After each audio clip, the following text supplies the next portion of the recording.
right, good morning everybody. I know that this is a little impromptu, but I figured I've been wanting to do something like this for a while, so I might as well just rip off the band-aid and do it. So, good morning. Happy Fast Sunday. Today is the 29th of May. My goodness, how time flies when you're having fun.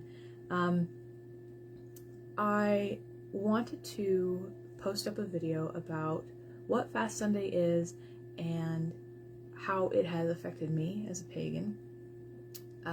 This is not required watching. I just decided to post it up because I felt like I haven't really explained it to a lot of people in a way that I felt got across the point. So, Fast Sunday is absolutely taken from what the Mormons do, where they fast. I believe it's the first Sunday of the month. And I believe they donate that money as tithing. I'm not 100% on the particulars of that faith's process, but for me, I felt that the last Sunday of the month was a really good day to pick for fasting because I know I'm always going to have it off. If I don't have it off, I'm going to schedule it off. And it helps me get all of the work that I need done, written out for the month ahead. I sit down and do the calendar for the next month. So right now we have June up on my board already with the new moon's date and the date of Gilden Gabbing and Sacred Circle and things like that.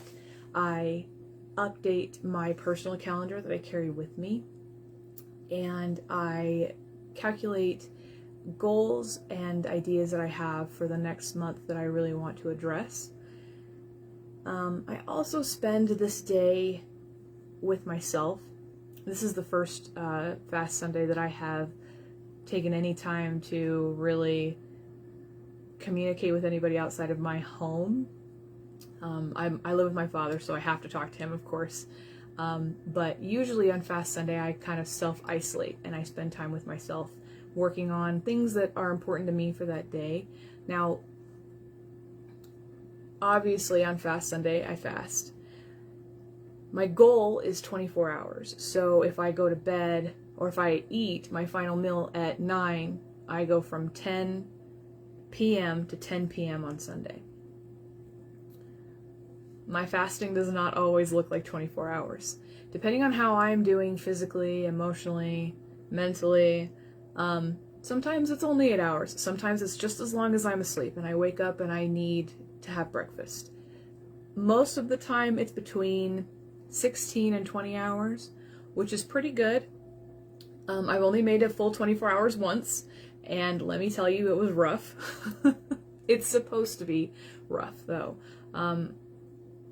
The way that we live our lives, especially in America now, there's so much around us that's so excessive and decadent that it's important, in my opinion, for me, to step away from that decadence and from the excess and spend time with myself, creating quiet where I have to face how I'm feeling and how I'm doing.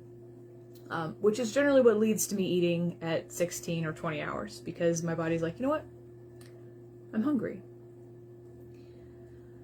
Recently, my Sundays, my fast Sundays especially, have turned into a little bit more of a devout practice. By that I mean,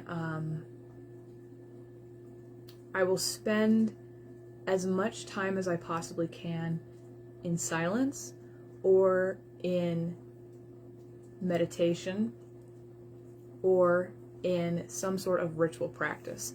So, as an example, last Fast Sunday, I was silent from when I woke up until about 10 o'clock in the morning. So, it was about 6 a.m., 4 hours in silence. Now, that does not mean that the things around me were silent, because the dogs were making noise and the cats were fussing as they normally do. My dad would talk to me.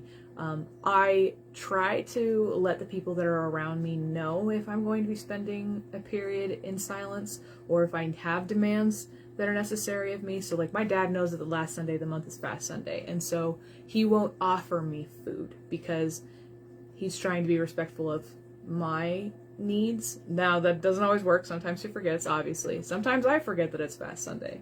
It just happens. But anyway, I spent last month's Fast Sunday in silence because I wanted to see how I felt. And I wanted to practice mindfulness. And the way that I do that is by shutting up, because I'm a talker. You guys know this. I'm talking right now. Everybody knows that Missy's a talker. So for me to actively be mindful and be silent was quite a task for me. The way that I focused on that was by doing as the monks do and practicing mindful cleaning of my temple, which is my home. Sweeping the front steps and tending the garden, and for about 2 hours I listened to a podcast from a Zen master who was talking about principles that were similar to that. And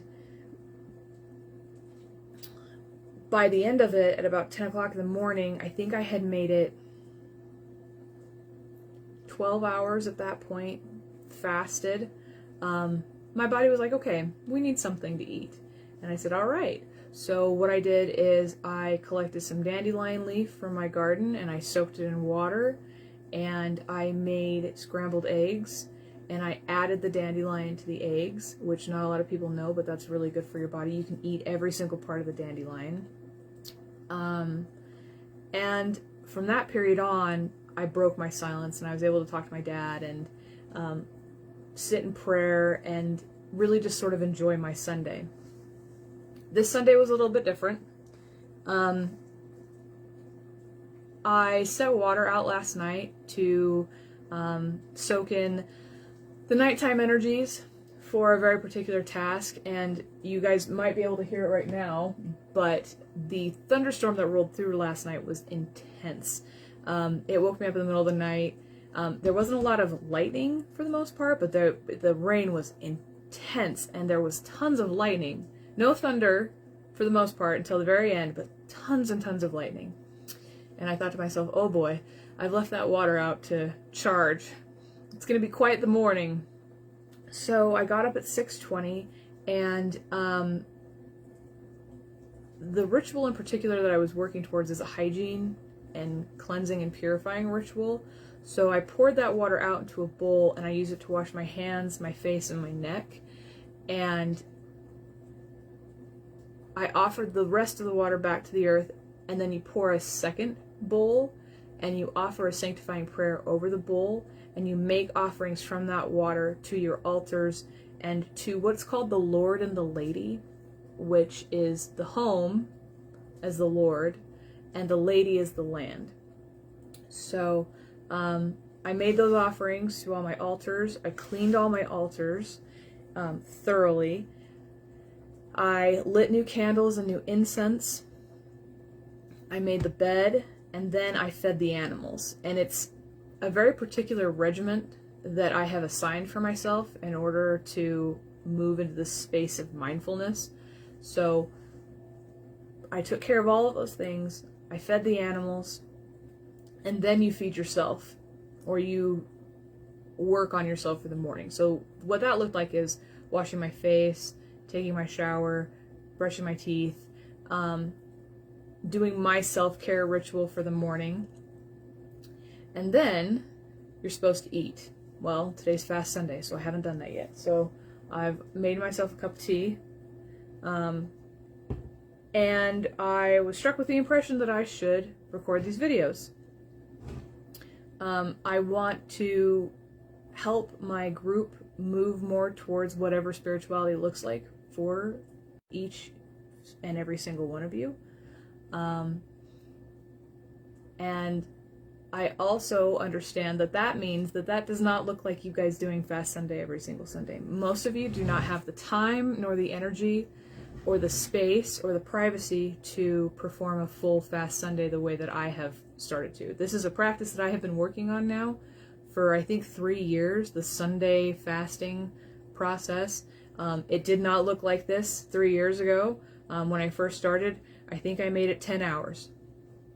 And I'm not a person who eats breakfast, so the fact that I was actively trying to go without eating in the morning and suddenly I was hungry was aggravating, to say the least. And my house was noisy and the animals were pestering, and they actively seemed to be doing everything in their power to distract me from whatever work I was trying to do for that day. So I have taught myself, and I've taught my family and the people and the things that are impacted by me what this Sunday looks like. I hope that this sheds some light onto what Fast Sunday is for me and for Gilden right now. Like I said, it is not a requirement of this group for you to participate in Fast Sunday. It's just something that I have started to recommend because it has helped me grow closer to myself and what spirituality looks like for me. And it's given me time to hold space for myself. I think that's more important than anything else, is that I'm really holding space for myself on these Sundays and helping to identify needs that I have as a spiritual practitioner and as a human being. Now, warnings as far as fasting is concerned. You should not fast if you are too ill to fast, so you should talk to a doctor.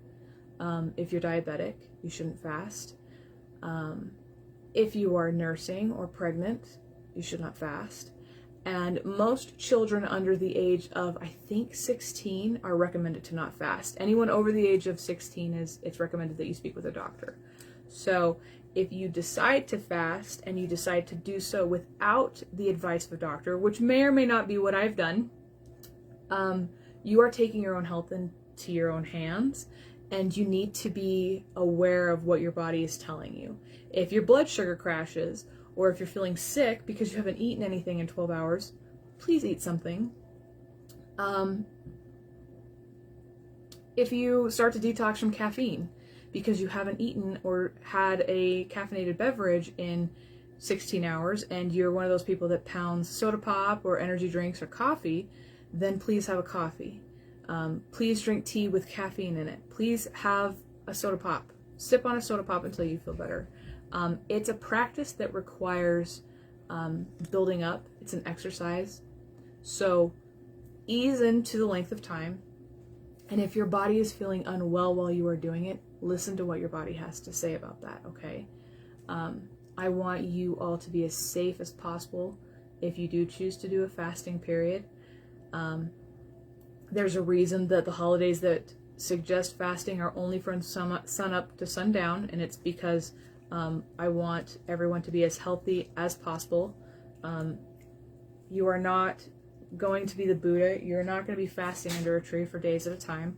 So ease into it. Understand that you are a baby practitioner in this exercise, and until you have built up those muscles, it's gonna feel like you kind of suck at it. I know I felt like I sucked at it for the first little while. I couldn't believe I couldn't go more than 16 hours without feeling like I was gonna die. But I also had a caffeine addiction and a fast food addiction, so my body was used to the crap. Now it's a little bit more used to having Sundays where we go for 20 plus hours without eating, and it's like, oh, this isn't fun, but it's not me dying either. So I hope that that wasn't too rambling. I hope that that was informative and helpful. If you have any questions or concerns or curses, please message me or call me. You guys know that I'm always here for you if you ever need anything. And with all of that being said, I will be uploading a video about creating altar candles as soon as it's done loading. So I hope you guys have a great day. If you fast, fantastic. If you don't, I hope that you spend some time with yourself today. Anyway, have a great day, guys. Bye.